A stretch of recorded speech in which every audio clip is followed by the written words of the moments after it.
Iraq দৈনিক প্রায় ১.৫ million barrel তেল উৎপাদন কমিয়েছে।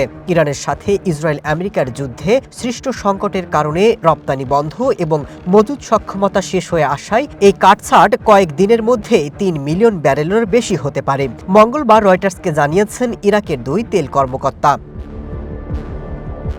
মঙ্গলবার পর্যন্ত ইরাকের রুমাইলা তেল ক্ষেত্র থেকে ৭ লাখ ব্যারেল, ওয়েস্ট কুর্না ২ ক্ষেত্র থেকে ৪,৬০,০০০ ব্যারেল এবং মাসাইন ক্ষেত্র থেকে ৩,২৫,০০০ ব্যারেল উৎপাদন কমিয়েছে বলে নাম প্রকাশে অনিচ্ছুক কর্মকর্তারা জানান। ইরাকি পার্লামেন্টের তেল এবং গ্যাস কমিটির সদস্য আলী সাদ্দাত বলেন, হরমুজ প্রণালী দিয়ে তেলবাহী জাহাজ চলাচল স্বাভাবিক না হলে এবং লোডিং বন্দরে পৌঁছাতে না পারলে উৎপাদন ক্ষমতা ৩ মিলিয়ন ব্যারেলের বেশি কমতে পারে।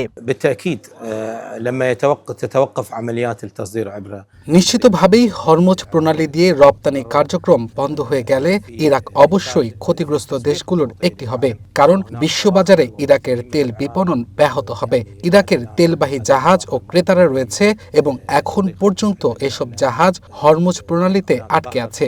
যুদ্ধ যদি চলতেই থাকে তাহলে ইরাক প্রতিদিন ৩ মিলিয়ন ব্যারেলের বেশি উৎপাদন হারাবে।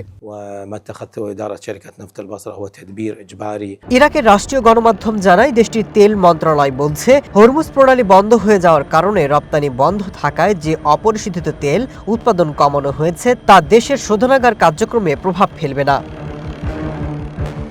ইরাকের তেল মন্ত্রণালয় এবং জ্বালানি কর্মকর্তাদের তথ্য মতে দেশটির পরিশোধন ক্ষমতা প্রতিদিন প্রায় ১.১ মিলিয়ন ব্যারেল। আমেরিকা, ইসরায়েল এবং ইরান যুদ্ধের কারণে মধ্যপ্রাচ্য থেকে জ্বালানি রপ্তানি কার্যত বন্ধ হয়ে গেছে। তেহরান জাহাজ এবং জ্বালানি স্থাপনায় হামলা চালিয়েছে। উপসাগরীয় অঞ্চলে নৌ চলাচল বন্ধ হওয়ায় কাতার থেকে ইরাক তেল উৎপাদন কমাতে বাধ্য হয়েছে। Masud Rana, one international desk.